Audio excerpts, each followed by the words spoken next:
أما بعد فأعوذ بالله من الشيطان الرجيم بسم الله الرحمن الرحيم إنما يريد الله ليذهب عنكم الرجس أهل البيت ويطهركم تطهيرا صدق الله العظيم وصدق رسوله النبي الكريم الأمين ونحن على ذلك لمن الشاهدين والشاكرين والحمد لله رب العالمين. مزرع تسلیم را حاصل بطول مادرانا مصبع قابل بطول بحر محتاج دلش آنگون سو بایہود چادر گودرا فرو نوری و ہم آتشی فرما برش گمردائش در ردائے فرما برش گمردائش در ردائے شمارش آدم پرورد صبر و رضا آدم پرورد صبر و رضا آسیا درمان و لب قرآن سرا دنیا آئے وہ زبانے بے نیاز دنیا آئے وہ زبانے بے نیاز وہ ورگا مشاہدے بانوانے نماز. حمد و ثنا کے بعد میرے نہایت واجب القدر قادر الاحترام اساتذہ کرام اور میرے محترم طالب ساتھیوں السلام علیکم ورحمۃ اللہ وبرکاتہ. آج میں اس موضوع پر الفاظوں کا گلدستہ پیش کرنے والا ہوں. وہ موضوع مسائل فاطمہ الزہرا رضی اللہ تعالی عنہا کے متعلق ہے. اللہ تبارک و تعالی سے دعا ہے کہ مجھے اس پر حق اور سچ بیان کرنے کی توفیق عطا فرمائے. اللہ تعالی نے قرآن مجید میں ارشاد فرمایا انما یرید اللہ لیذهب عنکم الرجس اہل البیت ویطہرکم تطہیرا. بے شک اللہ تعالی ارادہ کرتا ہے کہ تم سے دور کر دے ناپاکی کو اے اہل بیت اور وہ تمہیں پاک کرنے مکمل پاک کرنا. آپ کا نام فاطمہ الزہرا رضی اللہ تعالی عنہا ہے. آپ کے والد محترم سرور دو کائنات سرور دو جہاں حضور نبی کریم صلی اللہ تعالی علیہ وسلم ہے. آپ کی والدہ محترمہ حضرت خدیجہ الکبریٰ رضی اللہ تعالی عنہا ہے. آپ کی ولادت باسعادت نبوت سے 5 سال قبل ہوئی اور یہ وہ زمانہ تھا جس وقت اہل قریش خانہ کعبہ کی تعمیر میں مشغول تھے. آپ حضور نبی کریم صلی اللہ علیہ وسلم کی سب سے چھوٹی صاحبزادی ہیں اور سب سے لاڈلی صاحبزادی ہیں. آپ کو حضرت خدیجہ الکبریٰ رضی اللہ تعالی عنہا کے حسن تربیت اور حضور نبی کریم صلی اللہ تعالی علیہ وسلم کے فیضان اقدس نے آپ کی کردار کو انتہائی بلندیوں تک پہنچا دیا تھا. اور آپ نے خواتین اسلام کے لیے جو اسوہ حسنہ پیش کیا اس کی اس دنیا میں کوئی مثال ہی نہیں ہوتی کہ آپ گھر کے تمام امور خود انجام دیا کرتی تھی اور چکی اس حالت میں پیسا کرتی تھی کہ گود میں امام حسین ہویا کرتے تھے, کندھوں پر امام حسن ہویا کرتے تھے, ہاتھ چکی پیس رہے ہوتے تھے اور زبان پر قرآن جاری ہوتا تھا. اور جب کبھی آپ کو وقت ملتا تو مصلی پر کھڑی ہو جاتی اور ساری رات عبادت میں گزار دیتی. اور جب صبح کی اذان ہوتی فجر کی اذان ہوتی تو آپ عرض کرتی اے رب ذوالجلال تیری بندی عبادت کا حق ادا نہ کر سکی, تیری بندی عبادت کا حق ادا نہ کر سکی کیونکہ تیری رات بھی مختصر ہے.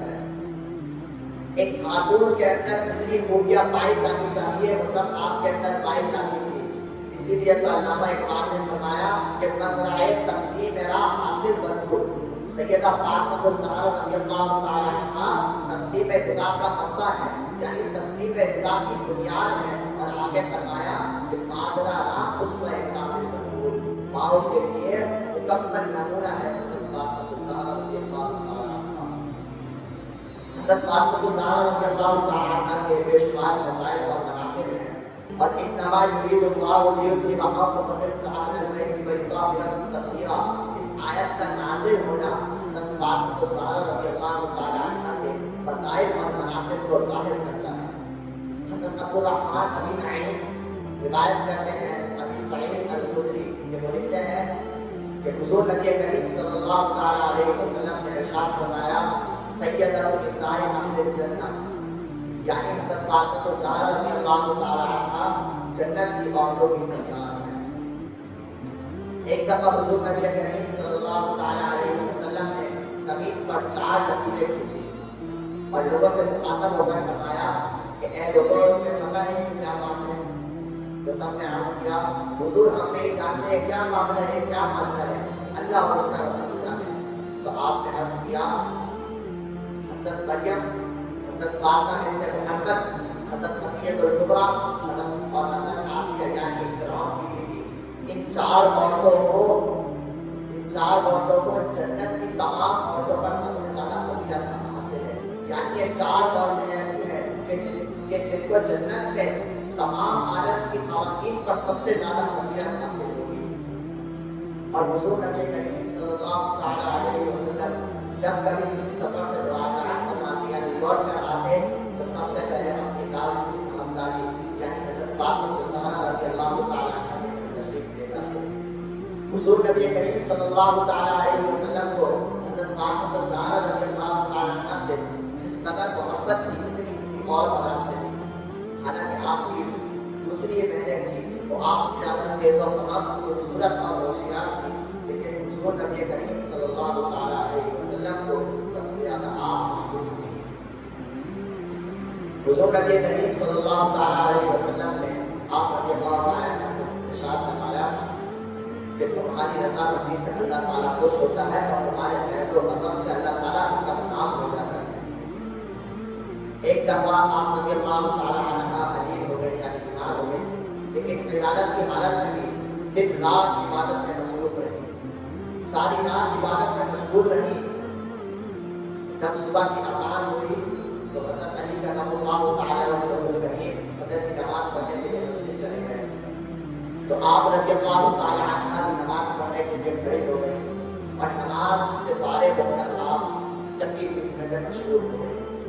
جب حضرت علی کرم اللہ تعالیٰ وجہہ الکریم مسجد سے واپس آئے تو آپ رضی اللہ تعالیٰ عنہ کو چکی پیسنے میں مشغول دیکھا تو آپ نے فرمایا اے بنت رسول اللہ، اے سرور دو کائنات کی صاحبزادی، اتنی مشقت نہ اٹھائیں، اتنی تکلیف نہ اٹھائیں، آپ کی طبیعت صحیح نہیں ہے، تھوڑا آرام کر لیں۔ تو آگے سے جواب دے کے کیا کیا؟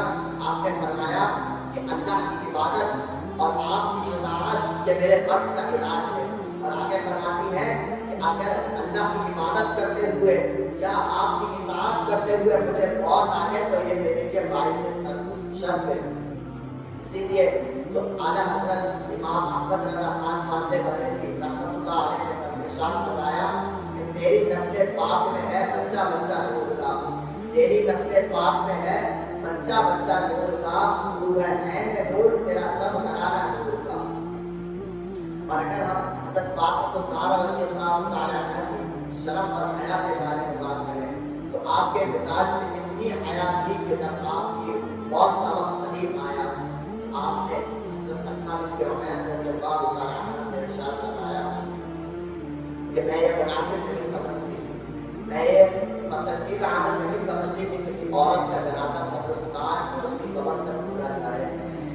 اگر عورت کا جنازہ بھی کس طرح جائے جس طرح مرد کا جنازہ جاتا ہے تو پھر عورت اور مرد کے درمیان کوئی فرق نہیں رہے گا، وہ دونوں برابر ہو جائیں گے، یہ بالکل ناپسندیدہ عمل ہے۔ حضرت اسماء بنت عمیس رضی اللہ تعالیٰ عنہا نے فرمایا کہ میں نے حبش میں ایک طریقہ دیکھا ہے، اگر آپ عرض کریں تو میں پیش کروں۔ آپ نے حضرت اسماء بنت عمیس رضی اللہ تعالیٰ عنہا نے کھجور کی چند شاخیں منگوائی اور اس کے اوپر کپڑا ڈال دیا تو ایک پردے کی صورت نکل آئی۔ تو حضرت فاطمہ زہرا رضی اللہ تعالیٰ عنہا نے جب یہ طریقہ دیکھا تو آپ بہت خوش ہوئی اور آپ کو ایک طریقہ پسند آیا۔ جب آپ کا وصال ہوا تو آپ کو اسی طریقے سے قبرستان تک لے جایا گیا، اور یہ اسلام کی پہلی خاتون ہے کہ جن کا جنازہ اس حالت میں قبرستان تک گیا۔ میں اپنی تقریر میں اختتام اس شعر سے کروں گا کہ افلاس سے تھا سیدہ پاک کا یہ حال، افلاس سے تھا سیدہ پاک کا یہ حال، گھر میں نہ کوئی کنیز تھی نہ کوئی غلام تھا، کھس گئی تھی ہاتھ کی دونوں ہتھیلیاں، کھس گئی تھی ہاتھ کی دونوں ہتھیلیاں، چکی پیسنے کا جو دن رات کام تھا، سینے پہ مشق بھر کے لاتی تھی بار بار، سینے پہ مشق بھر کے لاتی تھی بار بار، وہ نور سے بھرا تھا مگر نیلے کام تھا، آخر گئی جناب رسول خدا کے پاس، یہ بھی کچھ اتفاق وہاں جس میں عام تھا، محرم نہ تھے جو کچھ لوگ تو کچھ عرض نہ کر سکی، واپس گئی کے پاس حیا کا کام تھا، واپس گئی کہ پاس آیا کا کام تھا، پھر جب دوبارہ گئی تو پوچھا حضور نے کل اس لیے آئی تھی، کیا کوئی خاص کام تھا؟ حیرت یہ تھی کہ اب بھی کچھ عرض نہ کر سکی، حیرت یہ تھی کہ اب بھی کچھ عرض نہ کر سکی۔ حیدر نے ان کے منہ سے کہا جو قیام تھا۔ ارشاد یہ ہوا کہ غریبان بے وطن جن کا کہ صبح نبی میں قیام تھا۔ ارشاد یہ ہوا کہ غریبان بے وطن جن کا کہ صبح نبی میں قیام تھا، میں ان کی بندوبست سے فارغ نہیں ہوا، ہر چند اس میں خاص مجھے اہتمام تھا، ہر چند اس میں خاص مجھے اہتمام تھا۔ جو مصیبتیں اب ان پہ گزرتی ہیں، جو مصیبتیں اب ان پہ گزرتی ہیں، میں ان کا ذمہ دار ہوں، یہ میرا کام تھا۔ کچھ تم سے بھی مقدم تھا ان کا حق، کچھ تم سے بھی مقدم تھا ان کا حق کہ جن کو بھوک پیاس سے سونا حرام تھا۔ خاموش ہو کے رہ گئی سیدہ پاک، خاموش ہو کے رہ گئی سیدہ پاک، جرأت نہ کر سکی کہ قدم کا یہ مقام تھا۔ یوں ہی بسر کی ہر لمحے رہتے مطابق میں زندگی، یوں ہی بسر کی ہر لمحے رہتے مطابق میں زندگی، یہ ماجرا ہے دکھ